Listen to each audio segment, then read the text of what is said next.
One city, one battle. A moment that changed the course of history. Subscribe and leave a like if you want to understand how Stalingrad broke the war, not through myths, but through real history. Let's begin. The Battle of Stalingrad, the city that broke the war. Part 1. The road to Stalingrad. The Battle of Stalingrad was not merely a clash of armies. It was a confrontation of ideologies, wills, and visions of the future. More than a military engagement, it became a symbol, a turning point where ambition met resistance, and where the momentum of the Second World War shifted irreversibly. To understand why Stalingrad mattered so deeply, one must first understand why it was chosen as a target at all. By the summer of 1942, Nazi Germany appeared unstoppable. Much of Europe lay under German control. France had fallen, Western Europe was occupied, and the Wehrmacht stood deep inside Soviet territory. Operation Barbarossa, launched in June 1941, had brought German forces to the gates of Moscow, Leningrad, and deep into Ukraine. Although the Soviet Union had not collapsed as Hitler expected, it was bleeding heavily. Millions of soldiers were dead, captured, or missing. Entire regions were devastated. Yet Germany faced a growing problem: resources. The war was becoming longer and more demanding than anticipated. Fuel shortages threatened the mobility of the German army, and the Soviet oil fields in the Caucasus became a strategic obsession. Capturing them would fuel Germany's war machine and cripple the Soviet ability to fight. This objective formed the heart of Operation Blue, the German summer offensive of 1942. The plan was ambitious: split German forces, push south toward the Caucasus oil fields, and secure the Volga River, one of the Soviet Union's most vital supply routes. Along this river stood the industrial city of Stalingrad. Stalingrad was not initially the primary objective of the campaign, but its name carried enormous symbolic weight. It bore the name of Joseph Stalin himself. Capturing it would be a psychological victory, a blow to Soviet morale, and a propaganda triumph for the Nazi regime. Over time, the city transformed from a strategic target into an obsession.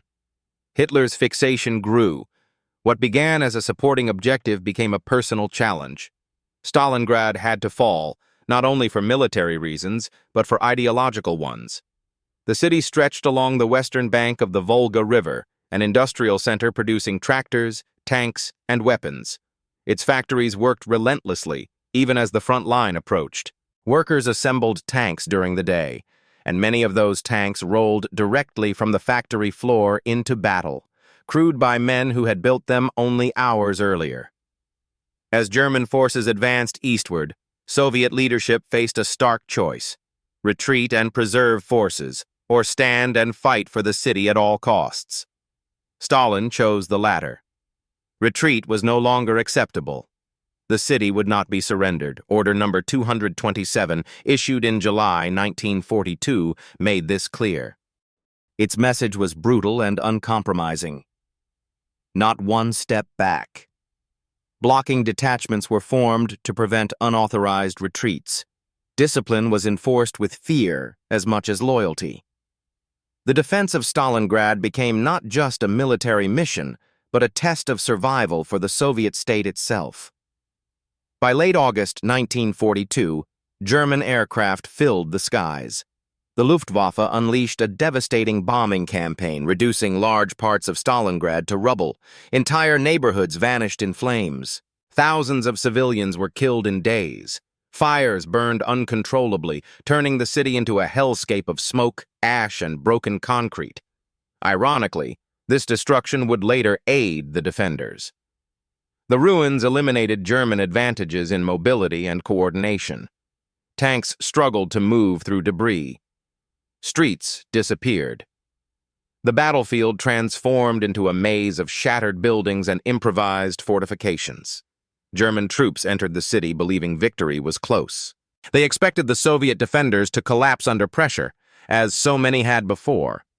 Instead, they encountered something different: resistance that was desperate, stubborn, and relentless. The battle quickly devolved into brutal urban warfare, unlike anything the German army had experienced. Combat took place at point-blank range. Buildings were taken and retaken floor by floor, room by room. Soldiers fought in basements, stairwells, and ruins. Snipers hunted relentlessly, turning every movement into a risk of death. The fighting became known as Rattenkrieg, Rat War. There were no clear front lines. Enemy positions could be separated by a single wall.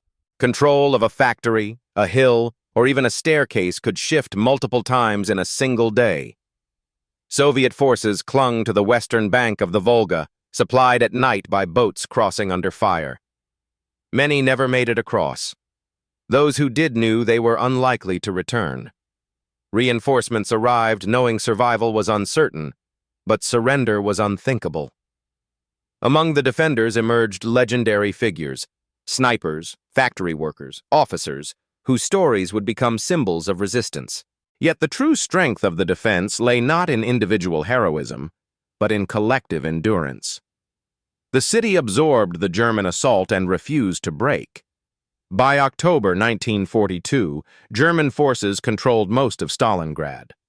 On maps, the city appeared nearly conquered, but the Soviet defenders still held narrow strips along the river. They had survived long enough for something larger to take shape beyond the ruins. Unseen by the soldiers fighting in the rubble, Soviet command was preparing a counteroffensive of massive scale. While German attention remained fixed on the city, Soviet forces gathered on the flanks, manned largely by weaker Axis allies tasked with holding extended lines. The stage was being set for a reversal that would shock the world. Stalingrad was no longer just a city under siege. It was becoming a trap. The Battle of Stalingrad, the city that broke the war. The city of death. By the autumn of 1942, Stalingrad had ceased to resemble a city. What once had been streets, homes, schools, and factories was now an endless field of rubble, twisted metal, and shattered stone. Smoke hung permanently in the air, blurring the line between day and night. The ruins were alive with danger. Every shadow could conceal an enemy. Every step could be the last. This was not a battle of sweeping maneuvers or grand charges. It was a battle measured in meters, sometimes in inches. Soldiers fought for control of staircases, basements, and rooms blackened by fire. The front line was invisible and constantly shifting. Men slept beside the dead, fought beside the wounded, and learned to survive in conditions that pushed the limits of human endurance. The German Sixth Army, commanded by General Friedrich Paulus, believed it was close to victory. On paper, it held most of the city. Yet each attempt to eliminate the remaining Soviet pockets ended in costly failure. German units advanced by day and lost ground by night. Soviet counterattacks came suddenly, often from underground tunnels, sewer systems, or holes blasted through walls. The Soviets adapted to the chaos. Small assault groups replaced large formations. Snipers became one of the most feared weapons on the battlefield. Among them, Vasily Zaitsev gained legendary status. From hidden positions, he eliminated dozens of enemy soldiers, spreading fear and paranoia among German ranks. Sniper duels became battles of patience, skill, and nerves. Factories became fortresses. The Red October factory, the Barricadi factory, and the tractor factory turned into symbols of resistance. Machines stood silent, surrounded by sandbags and wreckage. Workers and soldiers fought side by side. Control of a single workshop could determine the fate of an entire sector. Conditions were brutal beyond imagination. Food was scarce.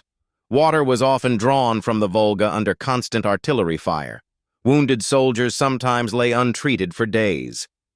Medical supplies were limited, and evacuation across the river was nearly impossible. Yet the flow of reinforcements never stopped. At night, boats crossed the Volga, bringing men, ammunition, and hope, while carrying the wounded back, if they survived the journey. German soldiers faced their own nightmare. They were unprepared for prolonged urban combat. Their equipment, designed for rapid movement, was less effective in ruins.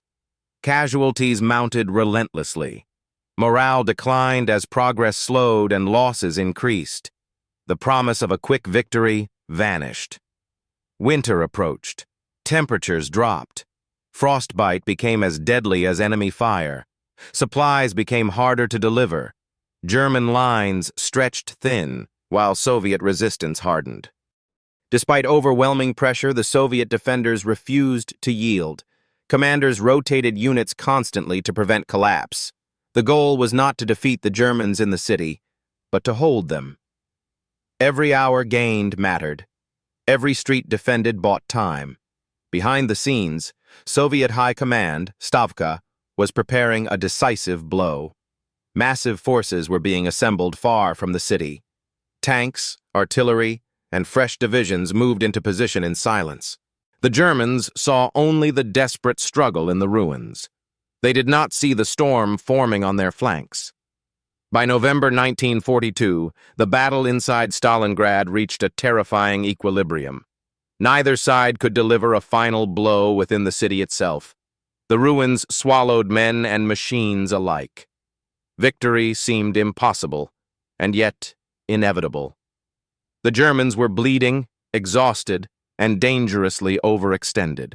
They were fighting not only the enemy in front of them, but time itself, and time was running out. The Battle of Stalingrad, the city that broke the war. Operation Uranus. The trap closes. While German soldiers fought and died in the ruins of Stalingrad, believing they were on the brink of victory, the true battlefield was shifting far beyond the shattered city. The Soviet High Command had no intention of winning Stalingrad street by street.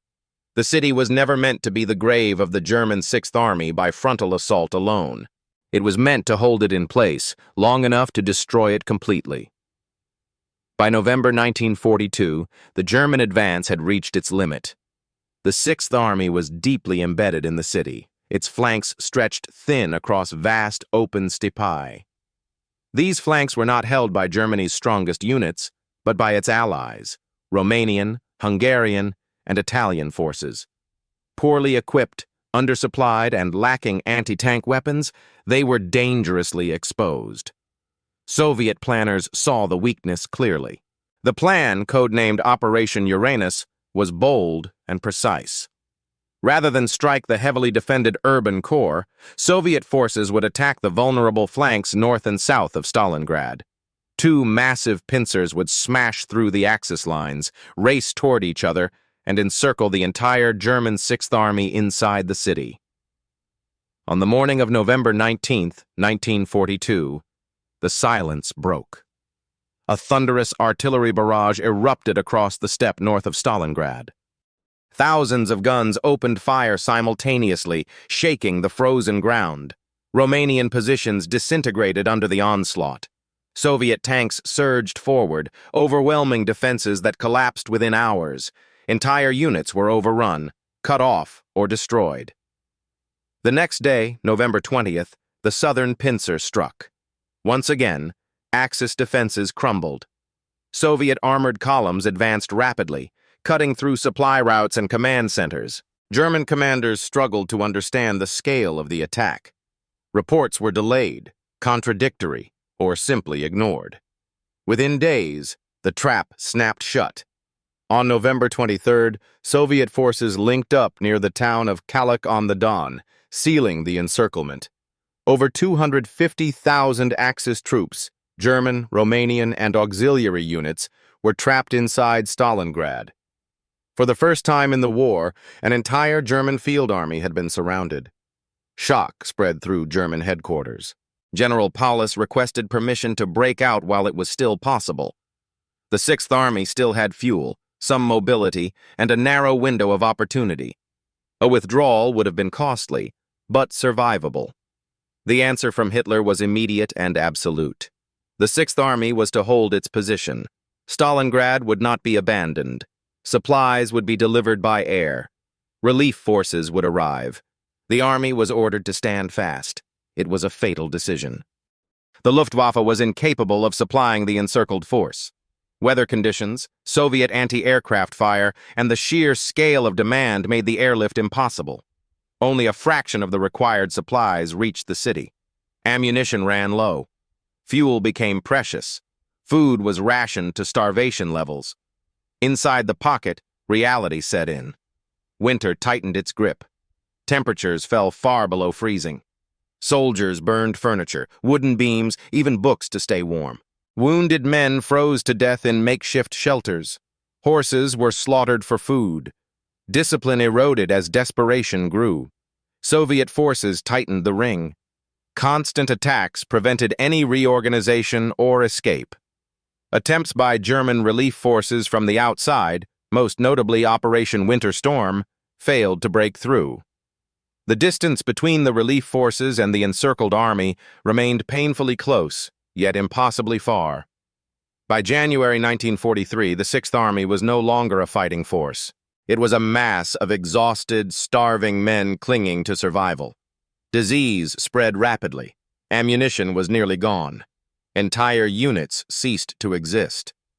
Still, Hitler refused surrender. On January 30th, 1943, Paulus was promoted to Field Marshal, a rank no German officer had ever surrendered with. The message was clear: death before capture. But reality could not be commanded. On January 31st, Paulus surrendered the southern pocket. 2 days later, on February 2nd, 1943, the last German resistance in Stalingrad ended. The battle was over. What remained was silence, ruins, and the wreckage of an army. Stalingrad had become more than a military defeat. It was a psychological earthquake. The myth of German invincibility was shattered. Across Europe, Axis confidence faltered. Among the Allies, hope was reborn. The war had turned. Not everywhere, but decisively.